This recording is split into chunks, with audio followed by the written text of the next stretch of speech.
মালিক যেমন আল্লাহ, আইনও চলবে আল্লাহর, এদের ঈমান শিরিক মুক্ত। যারা এর সাথে অন্য কিছুকে যোগ করেছে, আপনি যাই বলেন না কেন সত্য আমারে বলাই লাগবে, তারা কিন্তু শিরিক করছে। আর শিরিক করলে লোকটা মুশরিক। কথা বলেন না কেন?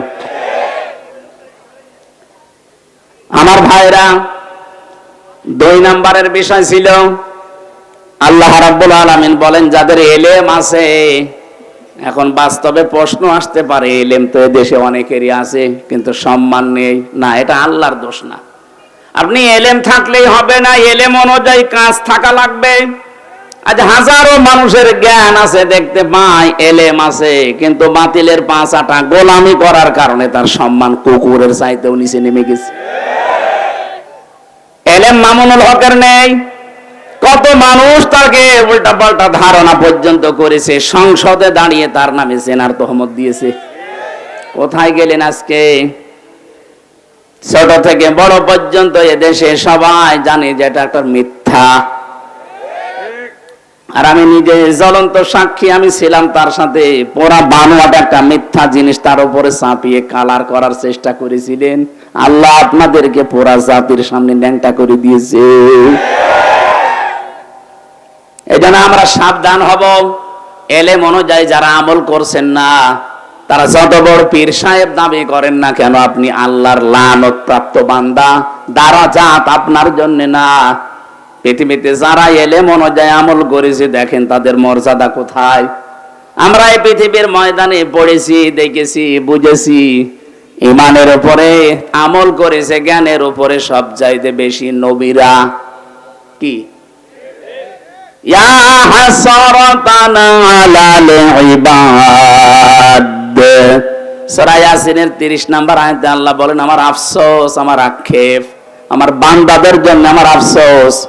মা ইয়াতিহিম মির রাসূলিন ইল্লা কানু বিহি ইস্তাহজিউন। এমন কোন নবী রাসূল পাঠালাম না যার সাথে সমসাময়িক মানুষেরা ঠাট্টা বিদ্রূপ উপহাস করে নাই। বলেন তো, নবীদের কি চরিত্র খারাপ ছিল? কেন এত ঠাট্টা বিদ্রূপ? কাউকে কাউকে দেশে থাকতে দেয়নি, কাউকে চিরে ফেলেছে। এত জুলুম অত্যাচার কেন? একটাই কারণ, তারা তাদের জ্ঞান অনুযায়ী আমল করত। এক কথা বলেন না কেন? আপনি তাকান জ্ঞানের দিকে।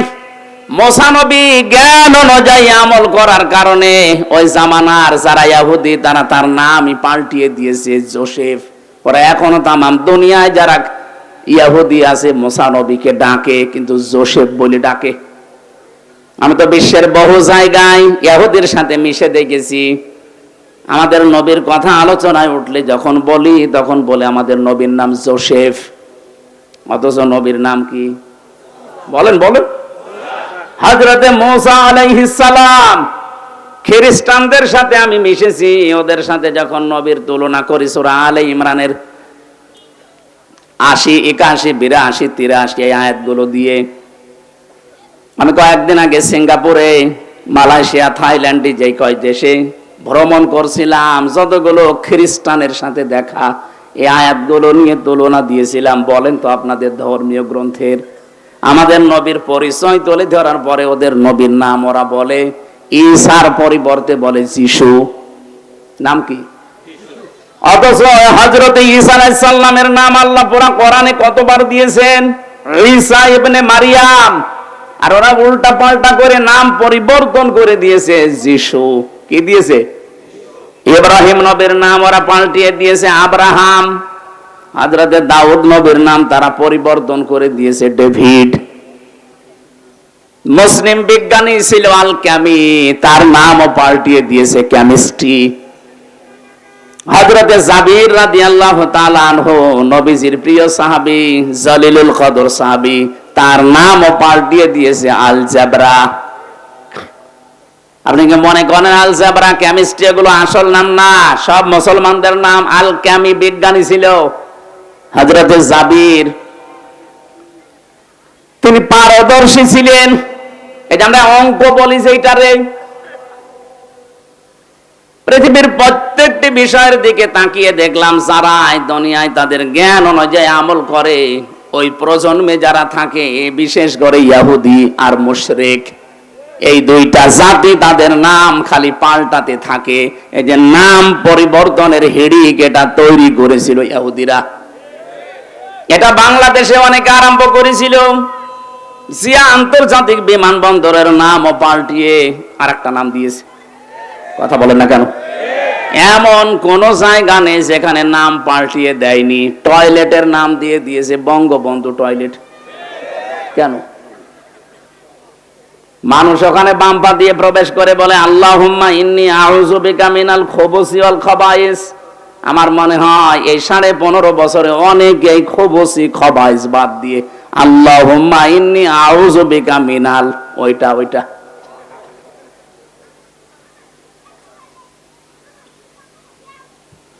ওয়ালা তালমিজু আনফুসাকুম ওয়ালা তানাবাজু বিল আলকাব বিইসাল ইসমুল ফুসুক বাদাল ঈমান।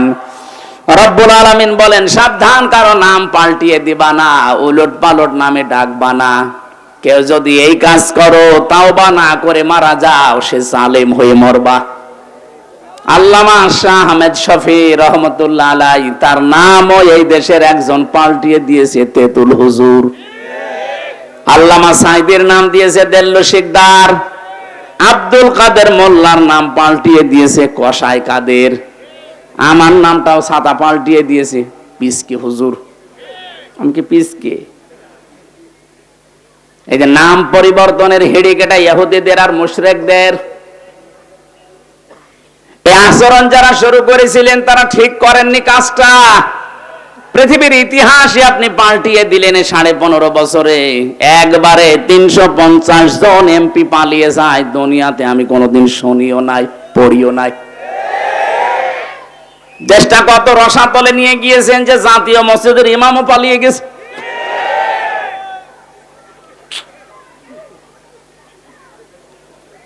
দুনিয়াতে যত ইতিহাস আমরা পড়েছি, দেখেছি, আজ পর্যন্ত কোনো পালিয়ে যাওয়া মানুষ ফিরে এসেছে আমি আজও শুনিনি।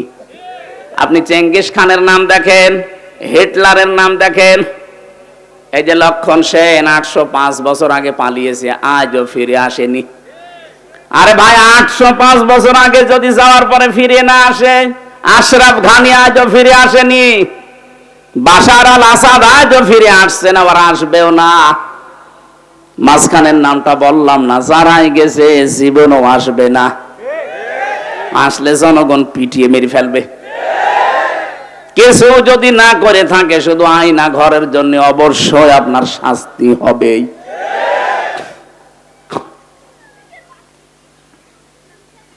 বাস্তবতা কত কঠিন আমি নিজে তো 10 দিন ফেস করেছিলাম ওই মাটির নিচে। মানুষ এত ভয়ঙ্কর চরিত্রের হতে পারে, এত বড় বড় নখ হয়ে গেছে এক একজনের। তাও তো আমি গভীরে যেতে পারি না, আমাকে মুখের উপরে রেখেছিল। এত বড় বড় নখ এক একজনের। মুফতি ফখরুল ভাই আমার সাথে ছিল, হেফাজত ইসলামের যুগ্ম সম্পাদক। উনি আমারে নিয়ে এইভাবে পায়ের ভেতরে হাত দিয়ে, সামনে যে লোহার ব্যারিকেড ছিল ওখানে হাত আটকিয়ে দিয়েছে। আরে ভাই, 2 দিন 5 দিন 10 দিন না, বছরের পর বছর এভাবে আটক করে রেখেছিল।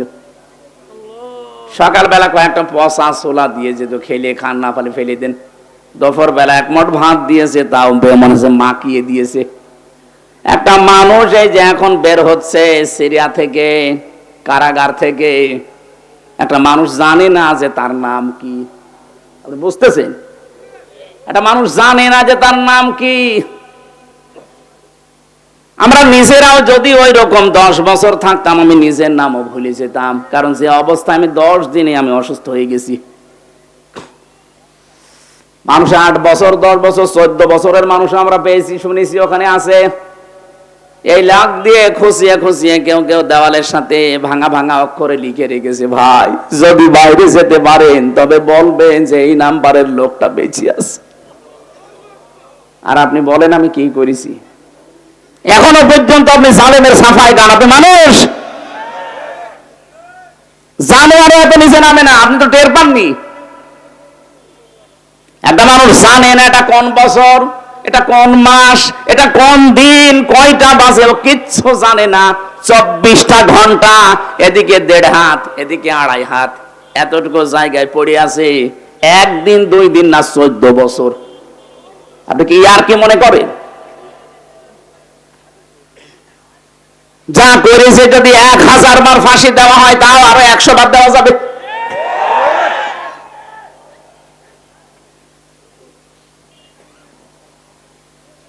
আমি তো শোনা কথা বলছি না, আমার নিজের সাথেও তো হালকা কিছু হয়েছে। আমারও জেলখানায় ফাঁসির কন্ডেম সেলে 3টা বছর বিনা কারণে যোগাযোগ বিচ্ছিন্ন করে রেখে দিলেন। কি করেছিলাম আমি? কোরআনের কথাগুলো যেই ফোর্সে বলা দরকার ওই ফোর্সে বলতাম। আমাকে আপনার মতো গোপন করে আমি কি আল্লাহর কাছে ধরা খাবো? জ্ঞান অনুযায়ী নবীরা আমল করেছে, এই জন্য তারা বিপদে পড়েছিল। জ্ঞানের উপরে আমল করতে গেলে আমি বিশ্বাসও করে ফেলেছি যে আমার বিপদ আসবে। ওই বসে বসে সবরি কলা খাওয়ার নাম ইসলাম না। বিশ্ব নবীর মতো এত বড় চরিত্রবান মানুষ যদি দেশ ছেড়ে চলে যেতে পারে, হামজা তো 1 আর 2। এই জন্য আল্লাহর ইচ্ছা ছিল আমি মুসা নবীর এই অত্যাচারিত যারা, জুলুম নির্যাতনের শিকার যারা এক পেশে হয়েছিল, কোণঠাসা হয়েছিল, এদেরকে আমি জমিনের নেতা বানাবো। এবং জমিনের ওয়ারিস, উত্তরাধিকারী তাদের বানিয়ে দেব। আল্লাহ ঠিক বানিয়েছিলেন, কথা বলে না কেন? অনুমাক্কিনা লাহুম ফিল আরদ, আল্লাহ বলেন কেন বানাবো জানেন? ও দুনিয়ার মানুষ, হে নবী আপনাকে আমি বলছি কেন মুসা নবীকে আমি ওয়ারিস বানিয়েছিলাম, ওই জাতির নেতা বানিয়ে দিয়েছিলাম যাদেরকে কোণঠাসা করে রেখেছিল ফেরাউন। কেন জানেন? অনুমাক্কিনা লাহুম ফিল আরদ, জমিনে আমি তাদেরকে শাসন ক্ষমতা দিয়ে দিয়েছিলাম। এবার কেন দিয়েছিলাম শোনেন। নরিয়া ফিরআউনা ওয়া হামানা ওয়া জুনুদাহুমা মিনহুম মা কানু ইয়াহযারুন।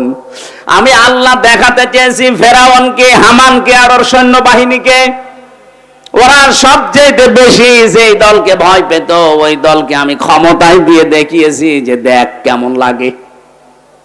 আমার তো মনে হচ্ছে এই 2টা আয়াত আমাদেরকে আল্লাহ সামনে দেখাবে। এই দেশে যারা সবচেয়ে বেশি জুলুম নির্যাতন অত্যাচার এক পেশে কোণঠাসা হয়েছিল, তাদেরকে আজ জমিনের নেতা বানিয়ে দিচ্ছে। মানুষের ভেতরে ওই বিশ্বাস, ওই আগ্রহ আল্লাহ তৈরি করে দিচ্ছে। এর চাইতে আপনি কি বুঝবেন? আর এতটুকু যদি আল্লাহ শেষ করে দিত, সত্যি কথা বলছি এই 2টা আয়াত আমি পড়তাম না। জালেমদের দিকে এবার তাকান, এটা সূরা নমলে আছে, 19 নাম্বার পারা, 20 নাম্বার পৃষ্ঠা, 7 নাম্বার লাইনের 52 নাম্বার আয়াতে আছে। আমি তো মিলিয়ে দেখেছি যে না, খাপের খাপ মিলে যাচ্ছে। আপনি মিলান, পেয়ে যাবেন। ফাতিলকা বুয়ুতুহুম খাবিয়াতাম বিমা যালামু। আল্লাহ পাক বলেন ফাতিলকা, এখানে যারা আলেম আছে আল্লাহ যেন এভাবে দেখাচ্ছেন, বাইতুন না দিয়ে বয়ুত বহু বচন দিয়েছেন, এরপর আবার হোম দিয়েছেন জমির। আল্লাহ মনে হচ্ছে হাত ধরে দেখাচ্ছে, হে নবী এই যে এই সেই ঘরগুলো, এই সেই ঘরগুলো কি খাবিয়াতান, আমি জনশূন্য করে দিয়েছি, পরিত্যক্ত বানিয়ে দিয়েছি, উজাড় গৃহ করে দিয়েছি, বিমা যালামু, এদের জুলুমের কারণে। জুলুমের কিছু কিছু নিদর্শন তো দেখা জিনিস বললাম। সারা বাংলাদেশে একই অবস্থা ছিল। অধিকাংশ জেলায় থানায় জালেমদের নাকি আলাদা টর্চার সেল ছিল। আল্লাহ বলেন এই জুলুমের কারণে জায়গাটা অভিশপ্ত হয়ে গেছে। পুরা জায়গাটা আমি আল্লাহ উজাড় গৃহ, পরিত্যক্ত বানিয়ে দিলাম, জনশূন্য। এর বাস্তব প্রমাণ আমার কুষ্টিয়ার হানিফের বাড়ি।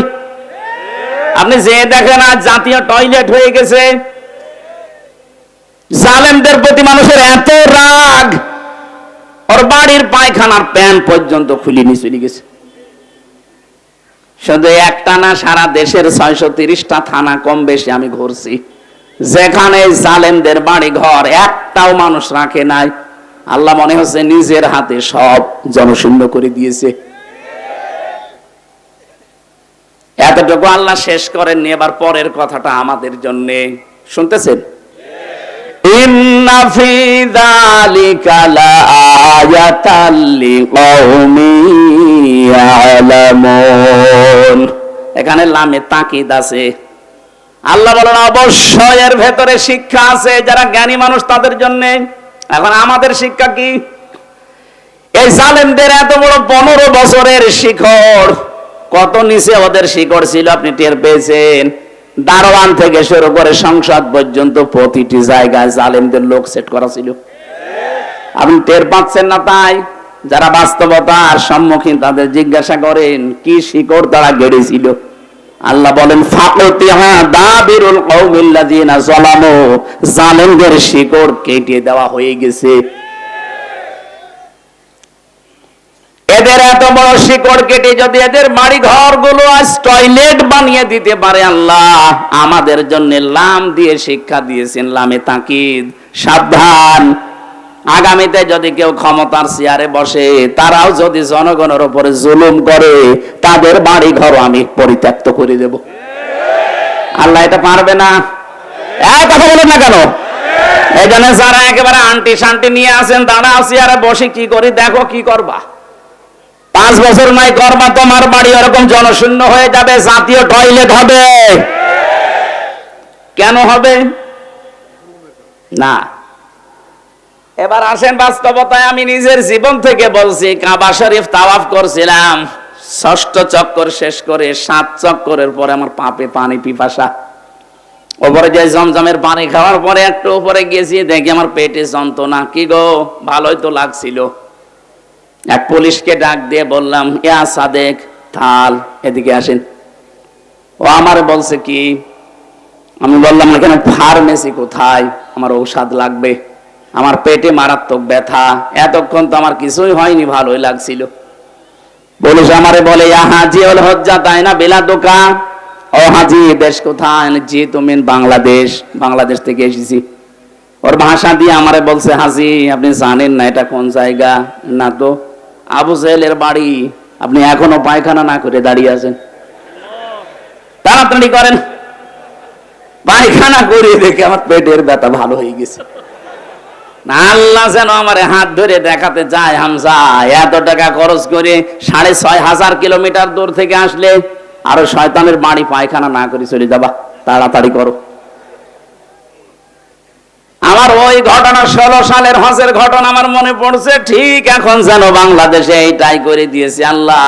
জালেমদের বাড়ি ঘরগুলো দেখলেই মানুষের এখন পোশাক পায়খানার চাপ দিচ্ছে। আপনি দেখেন ঢাকার ওই বাড়িটা, কত আবেগ নিয়ে মানুষ যে চুমা খেত। 3 দিন আগের পত্রিকা দেখলাম, মানুষ একেবারে দলবদ্ধ হয়ে এদিকে এদিকে এদিকে এদিকে মনে হচ্ছে জামাতবদ্ধ পোশাক চলছে। এটা এমনি করে নাই, জায়গা পর্যন্ত আল্লাহ জুলুমের কারণে অভিশপ্ত করে দেয়। এই জন্য যারা হজ করতে যায়, একটা জায়গা আছে দেখবেন একটু জোরে যাওয়া লাগে, কারণ ওই জায়গাটা অভিশপ্ত জায়গা। এই জন্য দুনিয়ার নিয়মই যেখানে জুলুম হয়, ওই জায়গাটা পর্যন্ত অভিশপ্ত হয়ে যায়। ওদের বাড়ি ঘর তো হবেই। কি করলেন আপনি? কি করলেন বলেন তো? জীবনের দিকে তাকিয়ে একটু বলেন। বাংলাদেশের শ্রেষ্ঠ ধনীর তালিকায় আপনার নাম ছিল, কি হলো? এখন তো শুয়ে থাকা লাগছে মাটির বিছানায়। এক কথা বলছেন, এখনো কিছু হয়নি। যা করেছেন 36,000 কোটি টাকার মামলা, এদেশের জনগণের টাকা। মামলা যা হয়েছে, যদি শুধু আমার মতো মিথ্যা মামলা দিয়ে যদি 3 বছরে জেল খাটাতে পারেন, আপনার তো সব জেনুইন মামলা। এটা যদি এক একটা মামলায় 1.5 বছর করেও জেল হয়, 165টা শুনলাম মামলা অলরেডি হয়ে গেছে। তা আমার মনে হয় কব্বরে চলে যাবে, এরপর আবার চিন্তা হবে। জেলে আমি বহু মানুষ এমন পেয়েছি, জিজ্ঞাসা করি ভাই কয়টা মামলা, কয়টা? বলে 313টা। কয় বছর জেল দিয়েছে? মকিম গাজী পেয়েছিলাম একজনকে, সে বলছে বেশি না, 160 বছর। 160 বছর তার জেল। ও কব্বরে যে আবার উঠবে, আবার জেলে যাবে, আবার কব্বরে যাবে না? এই জন্য জালেমদের এই বাড়ি ঘরগুলো দেখে একটু শিক্ষা নেওয়া দরকার আমাদের। আমরা যদি সত্যি এরকম সামনে চেয়ার পেয়ে আবারও কেউ জুলুম করি, আল্লাহর কসম আল্লাহ কিন্তু লামে তাকিদ দিয়ে জানিয়েছেন অবশ্যই তোমাদেরকে আমি ঠিক এরকম পরিত্যক্ত করে দেব। আল্লাহ আমাদের যেন হেফাজত করেন, বলেন আমিন। তাহলে দুনিয়ায় সম্মান আর মর্যাদা বাড়ে ঈমান শিরক মুক্ত আর এলেম আমল যুক্ত। আমাদের এলেম আছে অনেকের, কিন্তু আমল নেই। এক কথা বলেন না কেন? এজন্য এলেম অনুযায়ী যারা আমল করবে ওই মানুষগুলোর সম্মান মর্যাদা দিন যত যাবে আল্লাহ নিজে বাড়াতেই থাকবে। শুধু বাড়িয়েছে তা না, মজারে এটা এখন বাড়াচ্ছে, ভবিষ্যতেও বাড়াবে। আল্লাহ যেন এই আয়াতটা আমাদের সবার জন্য কার্যকর করে দেন, বলেন আমিন।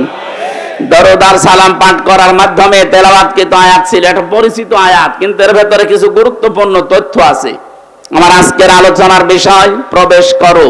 কি বললাম? বলেন না কেন? কোরআনে কারীমের সূরা বাকারার 208 নম্বর আয়াত, 3 ভাগের 1 ভাগ আমরা পড়েছি। আমার এই মাথায় আয়াত সম্পর্কে যত তথ্য আছে, আমি যদি সারা জীবন ওই আয়াত সম্পর্কে কথা বলি তাও তথ্য শেষ হবে না, এত কথা আল্লাহ এখানে দিয়েছে। এবার আসেন আমরা তাফসীর আকারে ডেলিভারি দেওয়ার চেষ্টা করছি। আউযু বিল্লাহি মিনাশ শাইতানির রাজীম। বিসমিল্লাহির রহমানির রহিম। ইয়া আইয়ুহাল্লাযীনা আমানু দুখুলু ফিস-সিলমি কাফা। এ পর্যন্ত থাক। আল্লাহ পাক বলেন আমি ডাক দিয়েছি ঈমানদারকে। কাকে? বলেন বলেন। কোন বেঈমানের জন্য আজকের এই আয়াত না। এজন্য কোন বেঈমান যদি থাকেন চলে যান। ওই যে চলে যাচ্ছে বেঈমান, যাক ও চলে যাচ্ছে, যাক, ওর জন্য তো এই আয়াত না। ও বেকার বসে থেকে করবে কি? জানাই বেঈমান থাকলে চলে যান। এখন যারা বসে আছেন আমাদের ঈমান আছে কিনা দেখেন তো। না আপনি বললে হবে? সাহাবী প্রশ্ন করলেন নবী আমার ঈমান আছে, আমি টের পাবো কি করে? আমার দাড়ি বড় বড় জুব্বা গায়ে আছে, পাগড়ি মাথায় আছে, আমি বসে বসে শুধু জিকির করে, আমার ঈমান আছে? নবীজি বললেন ইযা সাররাতকা হাসানাতুকা ওয়া সাআতকা সাজ্জিআতুকা ফা আনতা মুমিন। যখন তোমার ভালো কাজগুলো তোমাকে আনন্দ দেবে আর অন্যায় কাজ করলে ভেতর থেকে একটা বাধা আসবে, তখন বুঝবে তোমার ঈমান আছে। আজ অনেকে সুদের টাকা খাচ্ছেন, অন্যায়কে অন্যায় জানার পরও আপনার কাছে খারাপ লাগে না আর আনন্দে খায়। কথা বলে না কেন? এমন শাহী আছে কিনা আমি জানি না। অনেক জেলায় পাওয়া যায় টাকা ছেড়ে রাখে আর মাসে মাসে টাকা আসে। 1000 দিলে 100 টাকা বেশি দেয়, 200 টাকা বেশি দেয়, 1000 এ 1100। এটা আছে? কারা কারা এই কাজ করছেন? এটা কিন্তু মায়ের সাথে জেনা করার গুনাহ হচ্ছে। কি আপনি কি আর কি মনে করেন? সুতরাং এই গুনাহতে যারা আছেন আজকেই ছেড়ে দেওয়া লাগবে, নয়তো আপনার নামাজ রোজা হজ সব মাঠে মারা যাচ্ছে। কারা কারা ছেড়ে দেবেন হাত তোলেন তো। ও এই গ্রামে আছে তো, হ্যাঁ ঠিক আছে। বাবা শাহজালাল সব হালাল, ছেড়ে দেওয়া লাগবে ভাই। মোমেন শাহী এই বিভাগের মানুষেরা একটু আলা ভোলা বেশি, এরা সবই খায় নাকি? ছেড়ে দেওয়া লাগবে ভাই। ব্যাংকিং ব্যবস্থায় অর্থনীতিতে যদি পবিত্র জীবন তৈরি করতে হয়, যতদিনে দেশে যাকাত ভিত্তিক অর্থনীতি কায়েম না হবে ততদিন পর্যন্ত নির্দ্বিধায় আপনি ইসলামী ব্যাংকে কারবার করবেন। আপনার সোনালী, চৈতালি, রূপালী, অগ্রণী যত রকমের ব্যাংক আছে সব কিছুর তুলনায় ইসলামী ব্যাংক অন্তত ঈমানের দিক থেকে এগিয়ে আছে।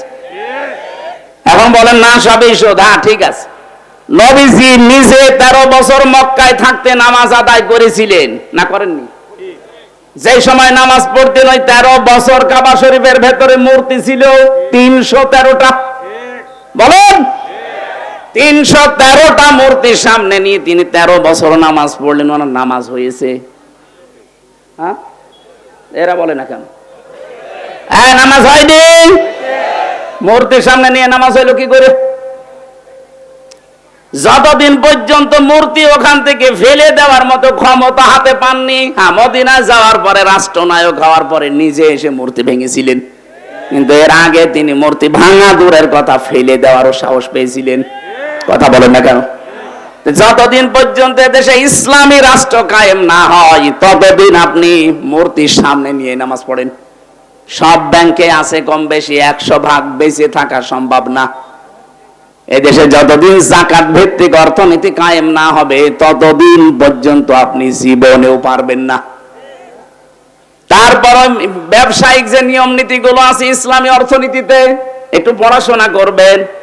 মুশারাকা আছে, মুদারাবা আছে, মুরাবাহা আছে, বায়ে সালাম আছে, বায়ে ইস্তেসনা আছে, বায়ে মুআজ্জাল আছে, কত রকমের নিয়ম আছে ব্যবসায়। এগুলো আপনি অন্য ব্যাংকে যান পান কিনা, কিন্তু ইসলামী ব্যাংকে এগুলোর অ্যাপ্লাই করার চেষ্টায় আছে। আরে ভাই, কিছু কাজ আছে সেগুলো রাষ্ট্র ক্ষমতা ছাড়া সম্ভব না, ওইটার জন্য আল্লাহ আপনাকে ধরবে না।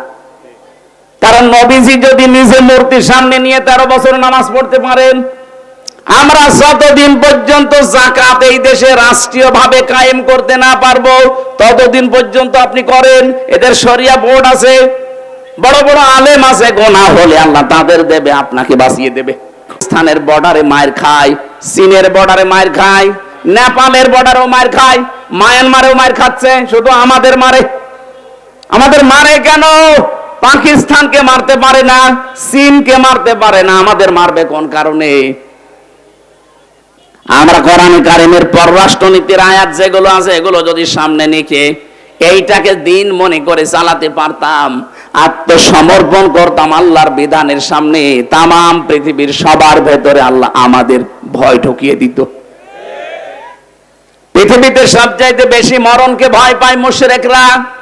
সূরা বাকারার ভেতরে আল্লাহ জানিয়েছেন, আলা তাজিদান্নাহুম আহরাসান নাসি আলা হায়াতি ওয়া মিনাল্লাযিনা আশরাকু ইলা আখিরি আয়াত।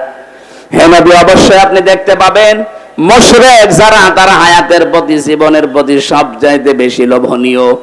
এইজন্য ওদেরকে আপনি যদি মরণের ভয়ে ফেলতে পারেন, ওরা এমনিতেই নত হয়ে যাবে।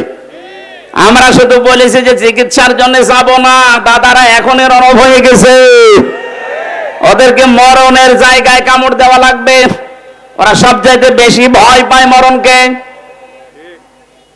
বাংলার মুসলমানেরা যারা দায়িত্বে আছেন, তাদেরকে বলছি, এই মুহূর্তে আমাদের দেশকে যদি সুরক্ষিত রাখতে হয়, বহির্বিশ্ব এবং আন্তর্জাতিক যে চক্রান্ত, এটার সবচাইতে বড় গুটি চালতেছে এই প্রতিবেশীরা।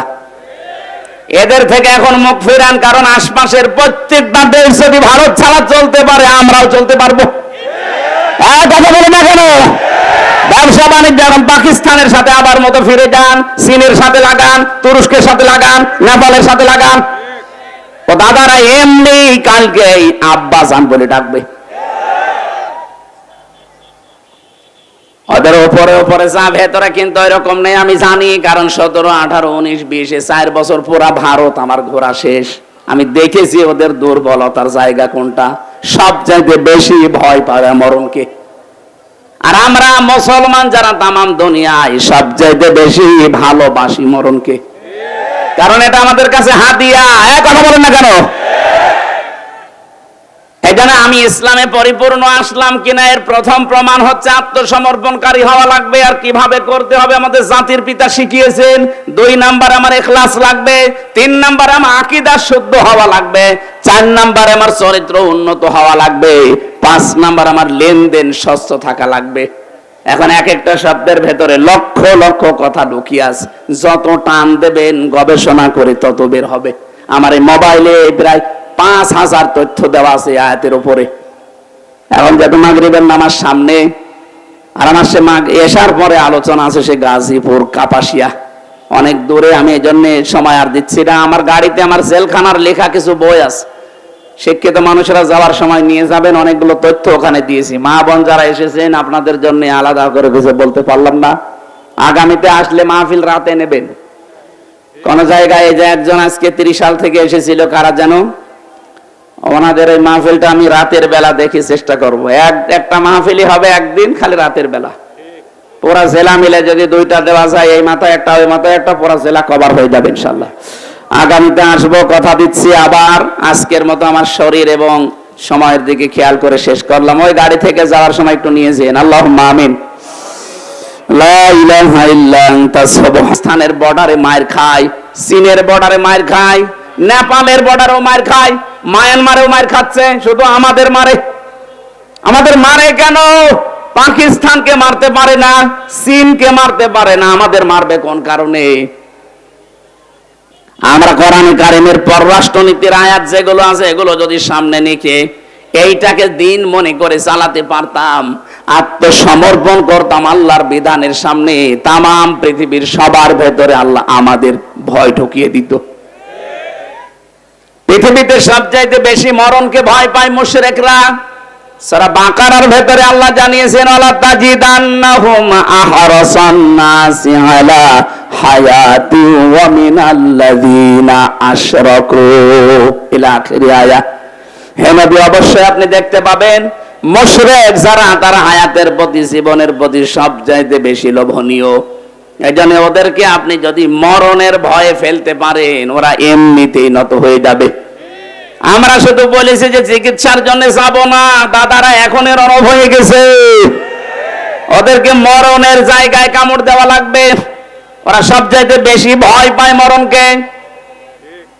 ও বাংলার মুসলমানেরা যারা দায়িত্বে আছেন, তাদেরকে বলছি, এই মুহূর্তে আমাদের দেশকে যদি সুরক্ষিত রাখতে হয়, বহির্বিশ্ব এবং আন্তর্জাতিক যে চক্রান্ত, এটার সবচাইতে বড় গুটি চালতেছে এই প্রতিবেশীরা। এদের থেকে এখন মুখ ফিরান, কারণ আশপাশের প্রত্যেকটা দেশ যদি ভারত ছাড়া চলতে পারে, আমরাও চলতে পারবো। কথা বলে না কেন? ব্যবসা বাণিজ্য এখন পাকিস্তানের সাথে আবার মতো ফিরে যান, চীনের সাথে লাগান, তুরস্কের সাথে লাগান, নেপালের সাথে লাগান। ও দাদারা এমনি কালকে আব্বা জান বলে ডাকবে।